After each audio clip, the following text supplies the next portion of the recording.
Hi everybody, welcome to part 27 of the boat restoration, Dale Skidmore second-hand tyres. I've levelled off all of the brackets for the rollers and I'm now going to weld everything in place so that it stays all nice and upright. And then there's a bit of packing I've got to put in the leading one to level up so that the keel sits evenly on all of them and then rests on the bilge runners. So I'm going to get on with that now.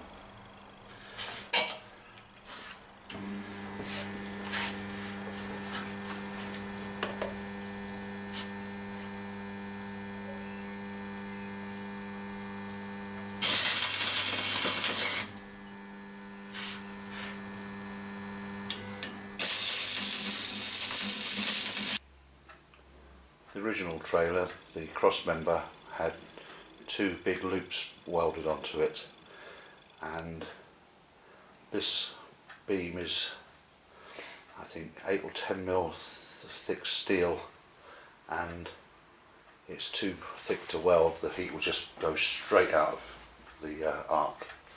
So I was puzzling about it for a while, and what with all the rest of the nuts and bolts in that area holding on the suspension, I didn't quite have much of an idea what to do, and suddenly it hit me.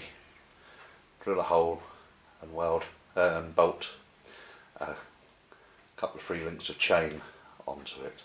I don't know why I didn't think of it straight away. And then I can hook the strop into the loops and Bob's your uncle. So that's what I did yesterday. I actually snapped a 13mm high-speed steel drill bit going into that. When it started to break through the outer to the inside, it jammed and snapped, jerked the drill out of my hand and snapped. I've never ever snapped a drill before, not that big anyway, you know, little 1 or 2 mil bits, yes, but not a 13mm bit. But I was using my old Black & Decker electric drill rather than the battery drill, so it's a bit more meaty. Well, that's that solution all sorted. And now the next job I'm on is plugging the holes for the screws into the keel and the bilge runners as well. I've got a plug cutter which actually came as a set with 2 different sized plug cutters and 2 different sized drill and countersinks, so that you could sink the heads into the wood and then use the plug cutters for filling the holes. They're a little bit of a too tight a fit. In fact, I'm having to sand them all down a little bit, and also, as you can see there's a bit of sandpaper just rounding out the hole a little bit. But a little bit of epoxy in the hole and on the plug, and they'll hammer home, and I don't think they'll have any adverse effect when it comes to swelling up. It won't split the yoke. I've also tidied up all the glue and then painted over the areas of white where the glue was as well, although I think the paint's still a little bit, oh no, it's dry now. It took a little bit longer to dry on the patches where it's just still a little bit tacky. It says that the Sikaflex you can overpaint, so that's what I did, but it's still a little bit tacky in places, so obviously it takes a little bit longer to dry in those areas, but it's neatened up nicely.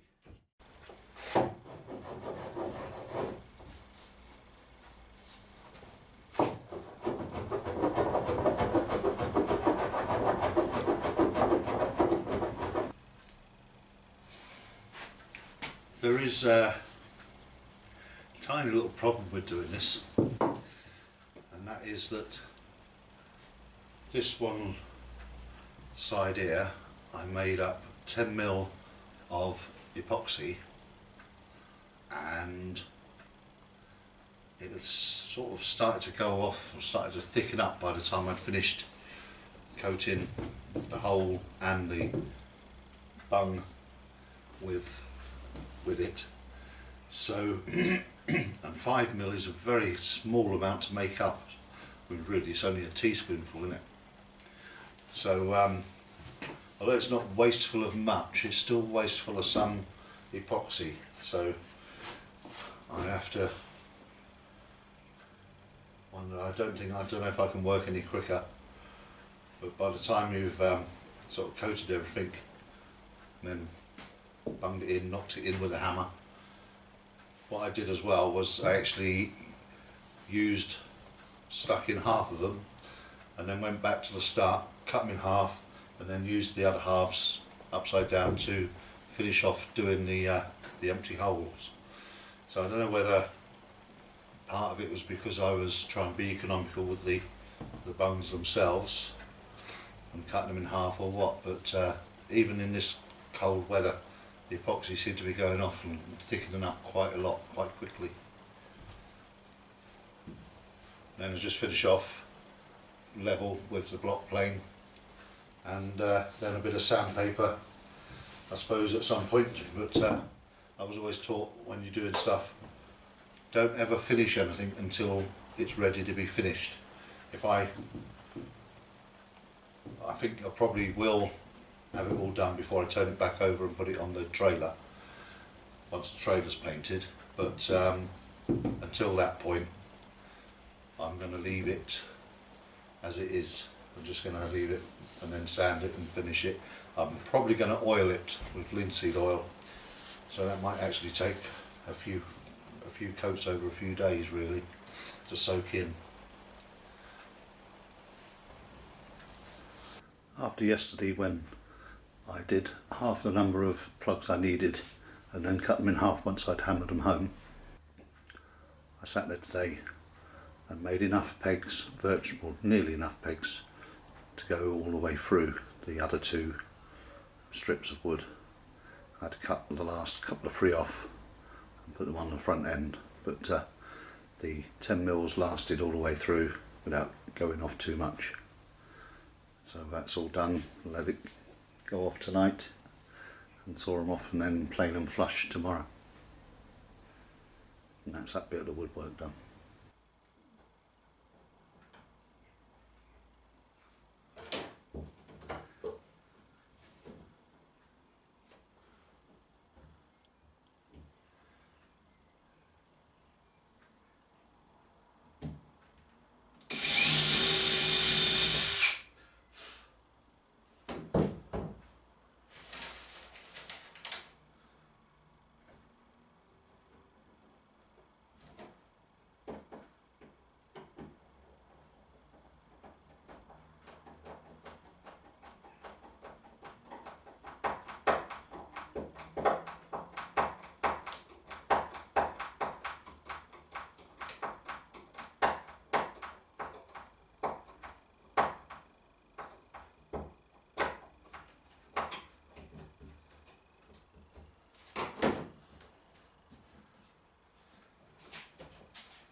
When I got the boat, the keel had this rubbing strip on it, stainless steel, and it was used in the sea, so it may have been used a lot to beach possibly at one time or another, because it's quite scratched up. Although I don't intend necessarily using it in the sea or beaching it, it's no harm to put it on there just in case things change. I have no experience really of boating very much, but that doesn't mean to say that that experience won't come and I might get a bit more adventurous. So it makes sense to put it on. I've got to take it off again now and then start oiling this woodwork on the bottom. I've got some boiled linseed oil which I'm going to dilute first with some meths and then apply a few coats to build up a sheen on the woodwork. Also it helps soak it in, thinning it out with the meths first, so it will build up some water resistance. It's pretty water resistant anyway, as I understand. I'd rather oil it, which is a maintainable application, rather than varnish, because obviously you have to strip that off and re-varnish again probably every year. whereas just keep applying coats of linseed oil should help preserve the wood for a long time. Spring must have sprung, there's a fly flying around in here. This is the third coat of linseed oil on the woodwork on the bottom of the boat.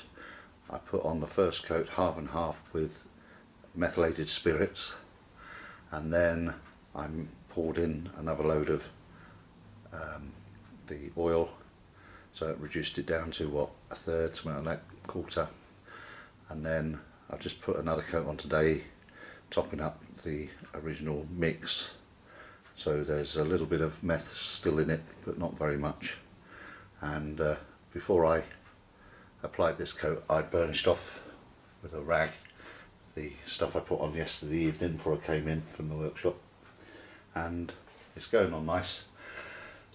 If it doesn't live up to my expectations, then I can varnish it, because contrary to what I believed, because of it being oil, it actually can be used as a base coat for varnish once it's all dried in. So if I change my mind later, it's not a problem, because ship varnish or yacht varnish, whatever you call it, will go on over the top of it. You may see the fly flying around in it. It's buzzing around the front of the camera. So it's going on nice. I like linseed oil as a finish on wood. You get the natural finish of the wood, feels nice. Not that in this case you're going to be feeling it, but yeah, it's going on well. So whilst I'm applying these coats over the next few days, I shall start to paint the trailer. There it is, part under the boat.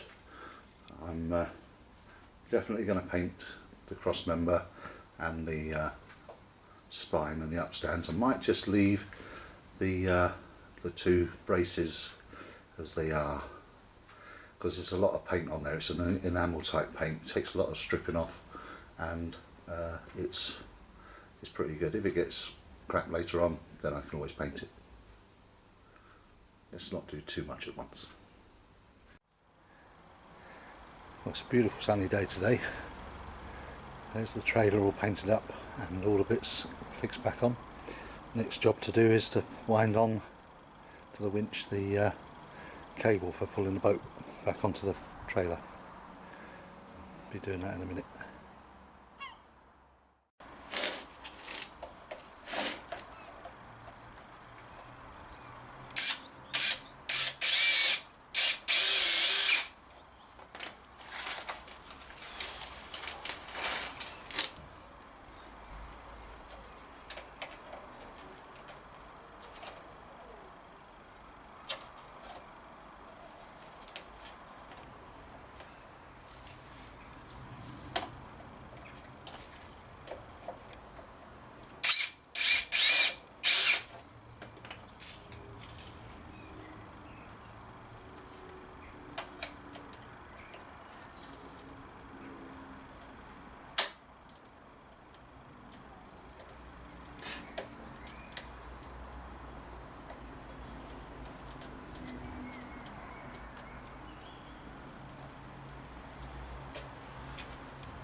Always put a block of wood behind a mud guard when you've got a tyre there, just to be on the safe side.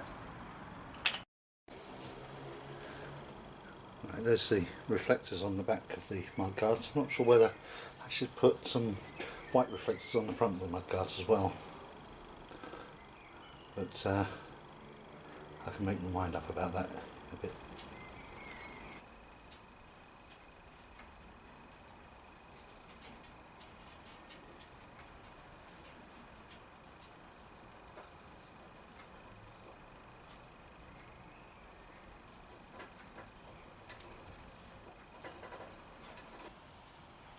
I've got one full run across the spindle of the winch, and I'm standing now with the camera about 6-7 foot behind the trailer, and I don't want too much, I don't want too little.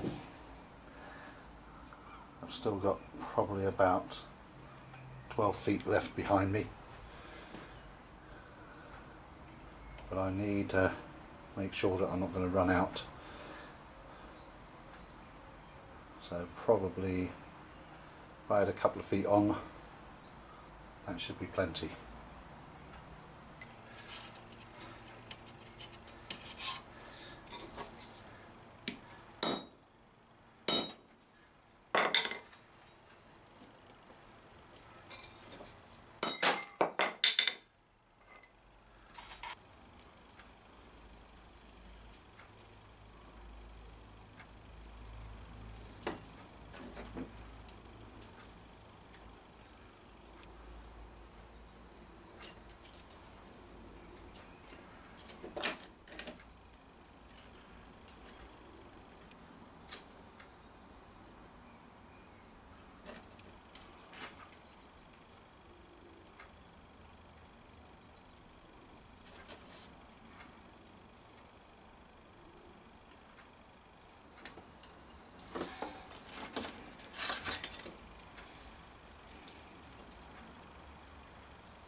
Well, there's the shackle or the clip wired on to the rope, and I'm going to wind it onto the boat now.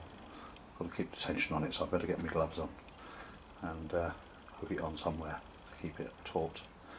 Next step is to actually turn the boat back over and put it on the trailer. I don't know, I've got to organise my manpower first before that happens, but hopefully it won't be too many days. So I'll put this on now.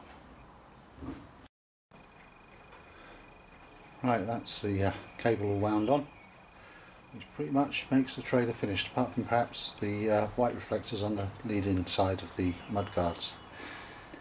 Like I say, the next thing to do is get the crew together, turn the boat over, drop her on the trailer, and we can start fitting out the inside. So I think I might just wrap this up here now. Say thanks as always to watching and for your comments, and it's always helpful if anyone's got any ideas they can throw my way, because all I do is work out for myself or look at other stuff and get the ideas for what I'm going to do next on it. And so anything you have got as an idea could help me. So I'm going to say thanks for watching again, and oh, I've run out of coffee. Well, there's a good place to end. Cheerio.